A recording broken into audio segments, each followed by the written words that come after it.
Hello everyone and welcome back to the channel. Okay. If you haven't done so by now, please be sure to like, comment, subscribe, and share. And to go a step further, please tap the notification bell. That way you'll be updated each and every time I'm uploading something new, honey. Also, make sure you're following me on Instagram at YB Speaks, as well as my business page at Tika Naturals. Summer is upon us, honey, okay? And just be ready for some new things when it comes to Tika Naturals, all right? Again, follow the page for more updates, all right? Now, I know a lot of y'all are probably like, bitch, where is the reviews for Chasing Dallas, girl? And I'm not gonna lie, I was sick as a dog, and I kind of got caught up in other shows, child, and I just could not bring myself to do anything when it came to recording. I was done, girl, okay? This broccoli was done, okay, for real. And before I knew it, I've seen all the episodes, but when I missed the first two, I was like, damn, then I missed two more, and I was like, okay, child, I'm really left behind. They say no child left behind, child. I was left behind, child. Okay, so this is what I'm coming up with. I'm going to continue to watch the episodes up until the finale. When we get to the season finale, what we're going to do is just go live and have a full-on conversation about the entire season and then what we can expect from the reunion, girl. So I want to let everyone know I have not left Chasing Dallas by the wayside. It may appear that way, and child, just like college, girl, you miss, one or 2 days of class. It's like you done missed 3 or 4 days of class. So at this point, I feel like I'm not gonna play catch up. So what we'll do is we'll play catch up when the season comes to an end. I do want to say this. From what I've seen this season, Markel,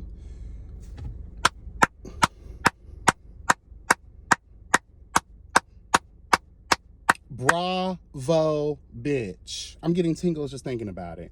You did an amazing job being the executive producer for this season of Chasing Dallas.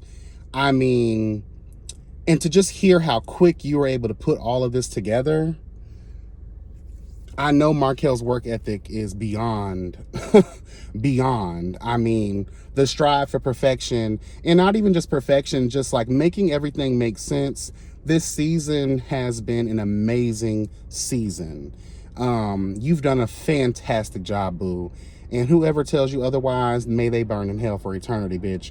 Because even Reese, I've seen Reese giving Markel his things, child. Even Reese has no choice but to say, girl, like, I have to give it to him. Y'all, the cast, just everything you guys have been doing. I have some things here and there, child, that I'm gonna talk about, because, girl, there are some things here and there that do need to be addressed, but we're talking about the overall production. We're talking about overall casting. We're talking about just the overall, just beauty of this show. You guys have did an amazing job. Shout out to the camera people, the executive producer, the editors, the cast members, shout out to everybody who has their hand in the Chasing Dallas season 4 pot, girl. You're doing an amazing job, okay? Now, moving on. I'm on my way to the gym right now, so that's why I'm a little sweaty. That pre-workout has been festering in my system for a minute because I had to go to the grocery store. Had to drop my nephew off at football practice. Now I'm on my way to the gym. Where the fuck are my cigarettes at, bitch? Ooh, girl, where y'all at, girl? Oh, y'all in my pocket.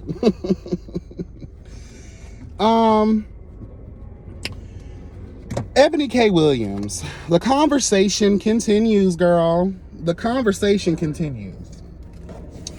And y'all know I just did a video giving my response to, the thought process behind women like Eboni K. Williams. And since then, a lot of commentators have been, giving their 2 cents on the situation as well, as is their right to do so. Okay, we're here. We're all going to give our opinions in things, right? But one of the things that I find disturbing is that a lot of people are coming out in her defense talking about how her message got misinterpreted and that she is not out here trying to shit on the everyday working man. How she comes from an entrepreneurial, background. She's a legacy of, people in her family just doing their thing when it comes to, owning businesses and being successful in academia and things of that nature, right? And I want people, because while y'all are trying to agree with her and you're not trying to make the conversation about shitting on the everyday working man, you kind of are talking shit about the everyday working man, because we're still out here drawing comparisons to why successful black women need to up their standards. They need to stop looking for mediocrity. When you talk and we use the word mediocre and we use, subpar and people that are not on your level, that's a negative connotation. So therefore, by using those words and drawing those comparisons, you are indeed talking shit about the everyday working man. Let's make that abundantly clear, because that's all I'm receiving as I'm listening to a lot of these commentators agree with Eboni K. Williams. And it furthermore disrupts me because of this very true fact. Eboni K. Williams said it herself that she comes from a legacy of wealth, a legacy of entrepreneurs, a legacy of academic, succession, right? Not everybody, especially in the black and brown communities, come from a legacy. So her perspective is going to be from that perspective. She's not living in the world that the majority of black and brown people are living in. And in order to progress in life, we have to always look back. Hello, God. See, your foundation, your beginning, the start of your story is always going to dictate your present and your future. Okay? We got to talk about it.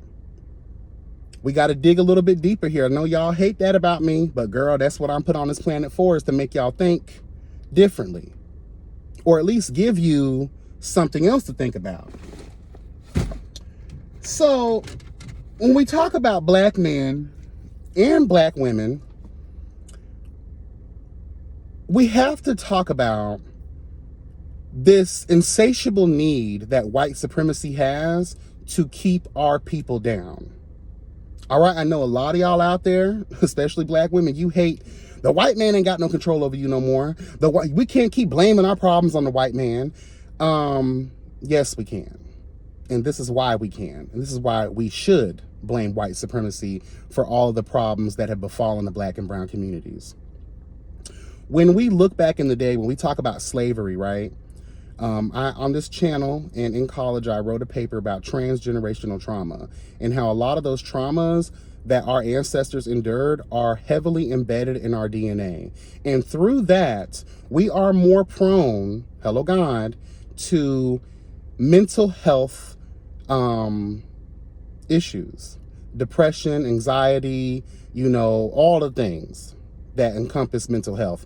We have actual genetic markers in our DNA because of transgenerational trauma, because of what our ancestors went through. We have those markers of stress factors, stress pressure points, depression, sadness, all the things, right? PTSD. We have those markers in our genetic code. Some stay dormant and some are activated based off of the kind of life that you're living. So let's say you grew up in poverty. Your stressors are going to be released a lot more versus a person who grew up happy and healthy. Let's just tell the truth. People with money grow up a little bit healthier and happier versus people who don't. If you're impoverished and that's what you're used to, girl, your shit finna trigger a lot more versus your, healthier, happier counterparts. That's number one. Let's get the fuck on, girl.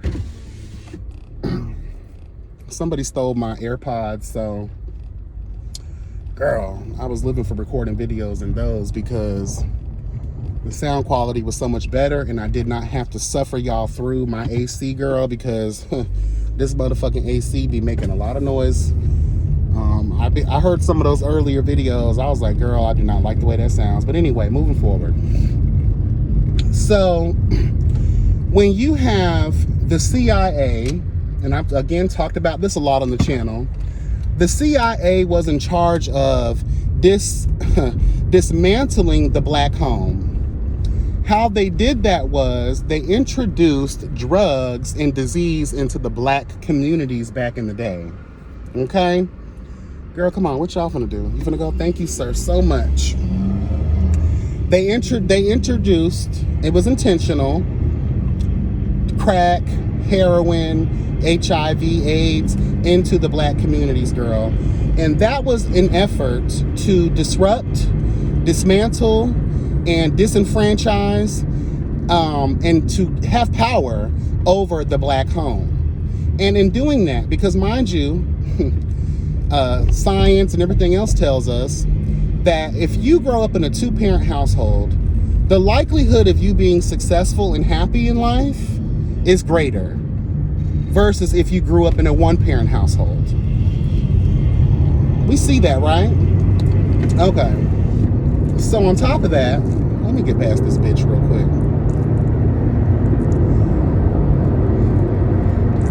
So we first started out with drugs, and we know with that Great Depression that's going to be reaped because of your drug use, your drug abuse, you're not going to be so focused on the home. You're going to be out here committing crimes, which gives, law enforcement what they need in order to arrest your ass.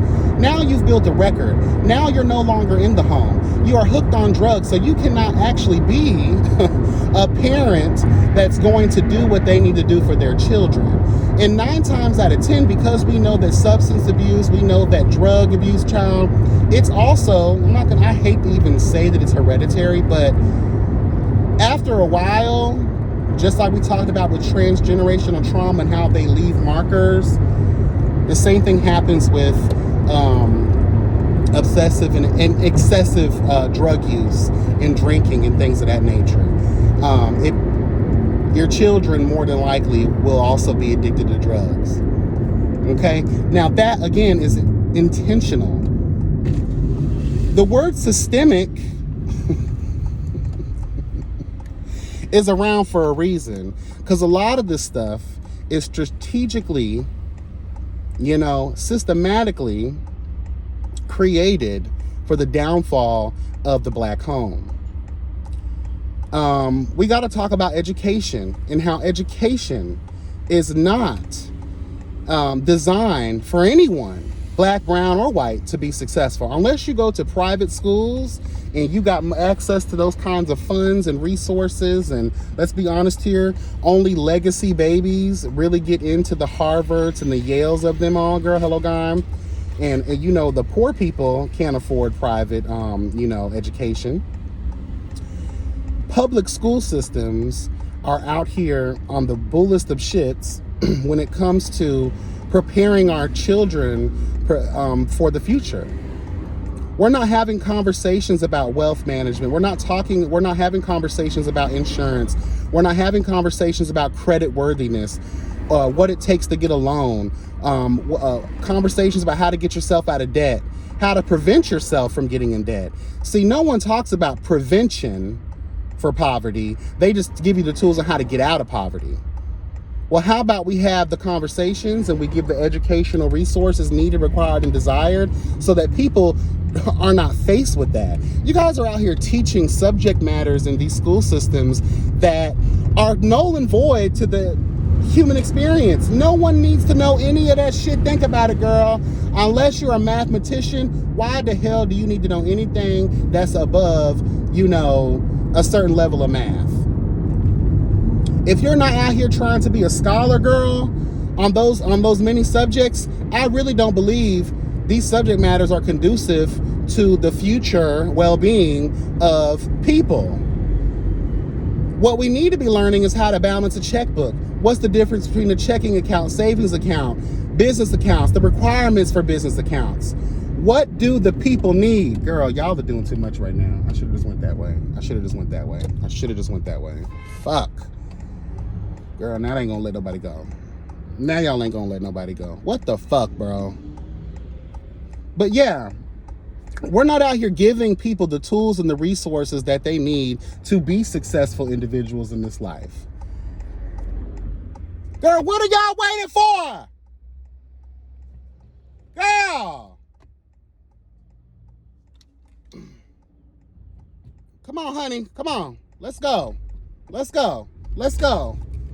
Y'all over here trying to be nice to these people. Y'all blocking a whole motherfucking way, waiting on them to do some illegal ass turns. Fuck that nigga, man.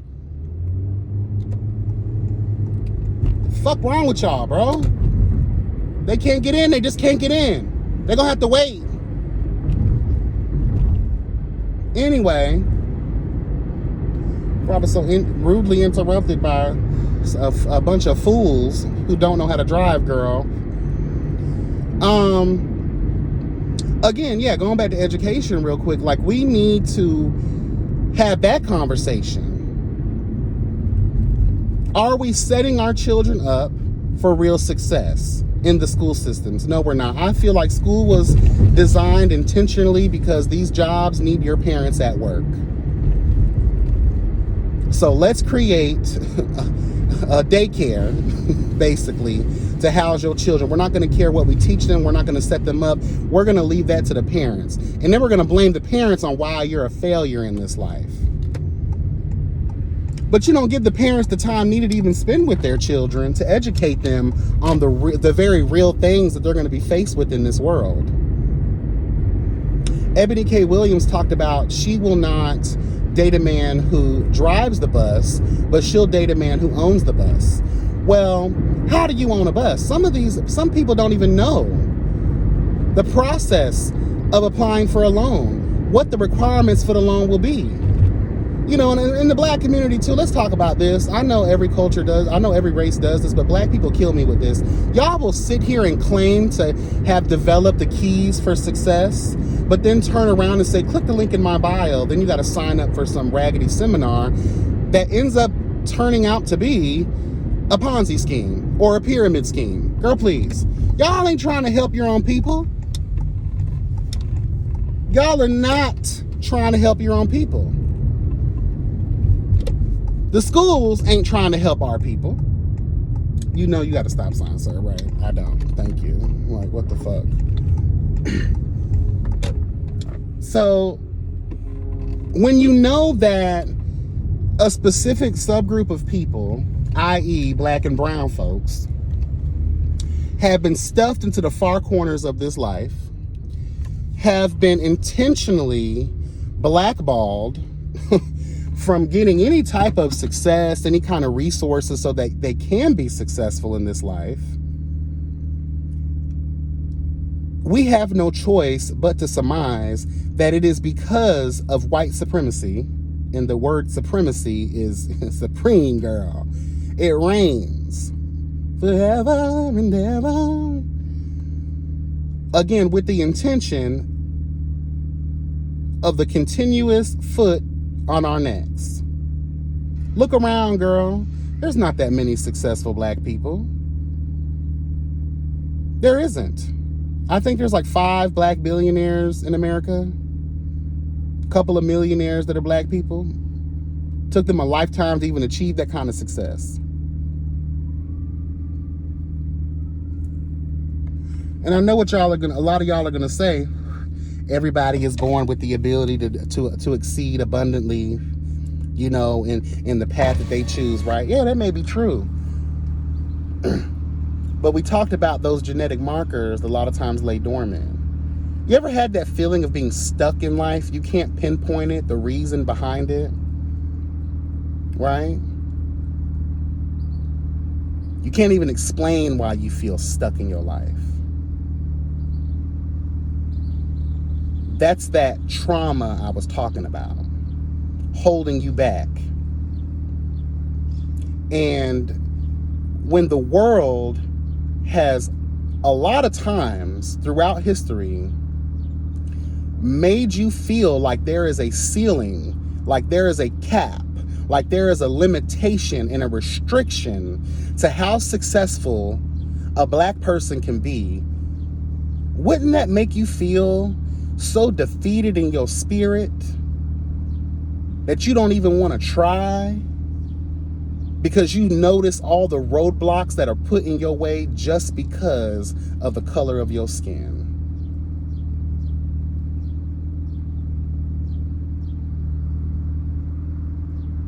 That could destroy the will of any man. And a lot of times without them even being able to notice, that is the thing that has made them feel stuck.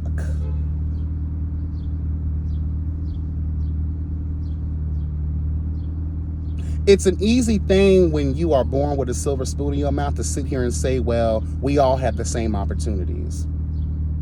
The privilege you have to make statements like that. Do you not understand that there are a lot of contributing factors to why people are where they are at in their life, why they are at certain stations in their life? And a lot of people made the statement trying to again argue for this woman who comes from privilege, mind you, okay? And they're talking about how she's not saying that people who are, mediocre, they're not worthy of love. That's basically what y'all are saying. Whatever happened to the building process? See, a lot of people, and this is why I say a lot of hoes ain't looking for love, y'all looking for help, because we're skipping the process and trying to end up right at the results. Whatever happened to building together with your mate so that you both can get there? Or if you have a lot more than your mate does, put them in a position to where y'all can actually bear this fruit together, girl. To where you both can build. Because y'all be looking for these niggas out here, right? These rich niggas to put you in a position. He met you when you were dusty and broke. He took you out the strip club. Jocelyn, hello God. What are you doing? I don't want to go back, Stevie. I don't want to go back to the strip club, Stevie. If your man, no matter how raggedy he may be, child, is putting you in a position, take it.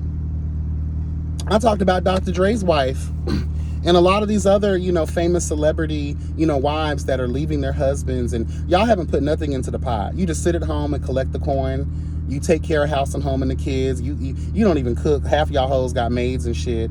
Y'all ain't doing nothing on your own. You haven't, 20, 30 years in this marriage, you have not broken out independently. And, I'm sure your husband would love you to be busy. Then again, you got some of these cynical men that love all control, and they don't even want their wife doing anything because they want them solely dependent upon them. That's a whole nother conversation that needs to be had. But if you notice that about your man, then girl, you need to be striving for success on your own, because when the chips fall, when the time comes that he says, girl, I don't want you in this house no more, what are you gonna do? Besides wait on some judge, hello God, to finally give you some type of spousal support or some type of award money for your time being with this man.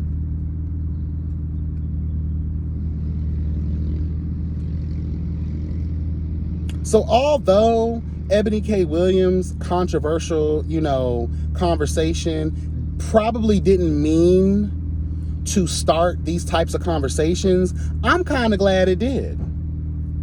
Because everyone's talking about she didn't mean that, child. From what I gather, she meant exactly, hello God, she meant exactly all of that. And I'm proud, girl, stand up in your shit, because you're speaking from your experience. I'm not finna sit here and say that she's wrong, because again, she's speaking her opinion, she's speaking her experience, she's speaking what she will and will not allow in her life. There's nothing wrong with that. But nonetheless, I'm glad that particular controversy has left us here today to where we can really break down every little bit of piece, because it all relates to that conversation. There's a lot of women, there's a lot of men that feel some type of way. So that's what we're here to do, to discuss it all. We might go live and have this conversation at another time, because I feel like there's many avenues that we can go down here. It don't have to just stop at this. You feel me? And it's a healthy dialogue. But again, I'm tired of people sitting here blaming the black man, blaming the black woman for their lack. There's a reason for that lack. Let me tell you, I'm gonna leave y'all with this before I can take my happy ass into this gym. White supremacy has intentionally designed, we're talking about eons of work. We're talking about chess, not checkers. Shout out to Robert Ray. We're talking about chess, sitting down and intentionally moving things on the board 10 years in advance, making up laws and making up situations that are going to hinder your progress in this life just based off the color of your skin. Look at all of these mechanisms that have been created to socially condition you to be a failure. Education, politics, religion, all these things, the workforce, all this shit. We see the difference in pay all the time when it comes to a black woman and a white woman in the place of employment. That white woman, 9 times out of 10, and they may have the same exact experience, she gonna get paid a little bit more than her black female counterpart. And the same thing goes between black males and white males. There is a big difference. And it's not by mistake, it's by strategic, systematic design. And this isn't the first we're hearing of this. We talk about railroading black folks, destroying our fucking successful neighborhoods, leaving them underwater. Look, there's a couple of towns in Georgia and throughout the United States that were intentionally flooded, intentionally ransacked by white supremacy leaders, girl. Hello, God. Look around you.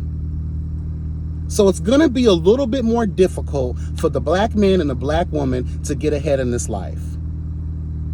And yes, it is 2023. And yes, a lot of you are like, well, we can't blame that on that no more. We still can, because it's systematic. It's rooted. It's embedded in the human experience, the human psyche.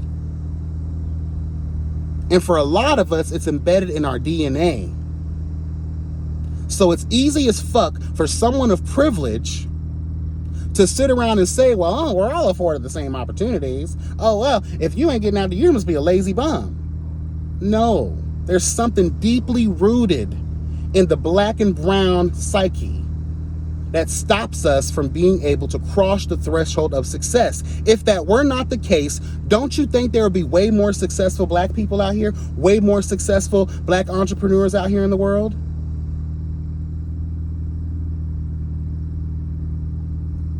Let me get in this gym, girl. Food for thought.